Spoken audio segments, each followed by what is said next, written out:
Ikaw ba ay mahilig sa bangos, tol? Halika, tuturuan kitang magsigang ng bangos sa bunga ng santol. Siyempre, yung una, criminal water ay pakukuluin muna. Habang yung tubig ay nakasalang na, yung ibang requirements ihahanda muna.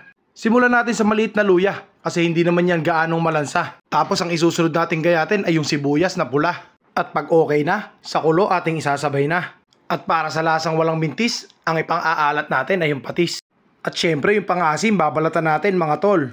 Gagamit tayo dito ng 3 hanggang 4 na piraso ng bunga ng santol. At bago yung sabaw tuluyang kumulo, yung santol atin ang ihahalo. Kasi mabilis lang naman tong maluto. Kasi once na kumulo, yung bangos naman ang sunod na ilagay mo. Ganito yung klase ng mga luto na ulam na hindi mo kailangan mag-exert na mas maraming effort pa mga repa. Kasi tansya-tansya lang ay ayos na. At syempre yung konting betchin di natin kalilimutan. Tapos ito na may ating tatakpan.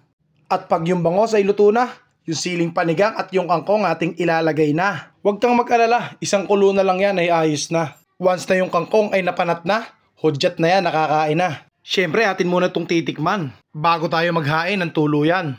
At ayan na mga tol, luto na ang ating bangos na sinigang natin sa bunga ng santol. Subukan nyo na rin mga idol. Bago sa panahon ng santol, kayo ay tuluyang maghabol. At maraming salamat nga pala mga boss ko. Kung kayo ay natuto, pakishare naman yung video. Bye!